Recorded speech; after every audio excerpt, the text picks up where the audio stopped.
আজকে আমরা দেখব suppose two and not suppose two এর ব্যবহার। এই দুটি ফ্রেজ ইউজ করা হয় এটা করার কথা ছিল না, এটা করার কথা ছিল, এটা করার কথা, এটা করার কথা নয়।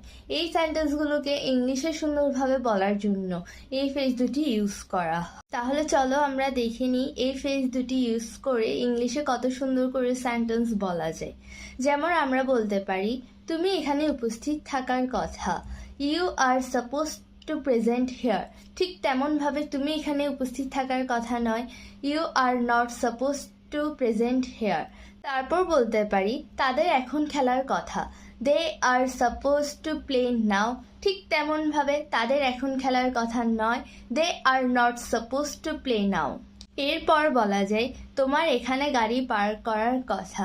You are suppose to park here. ঠিক তেমনভাবে তোমার এখানে গাড়ি পার্ক করার কথা নয়, you are not suppose to park here. তেমনভাবে ফার্স্ট টেন্সে বলতে হলে অ্যামিজারের জায়গায় ওয়াজ ওয়্যার ইউজ করতে হবে। যেমন বলতে পারি, তাদের আজকে সকালে পৌঁছানোর কথা ছিল। They were supposed to arrive this morning. ঠিক তেমনভাবে তাদের আজকে সকালে পৌঁছানোর কথা ছিল না। They were not suppose to arrive this morning. তারপর বলতে পারি, আমি মার্কেটে যাওয়ার কথা ছিল। I was supposed to go market. ঠিক তেমনভাবে আমি মার্কেটে যাওয়ার কথা ছিল না।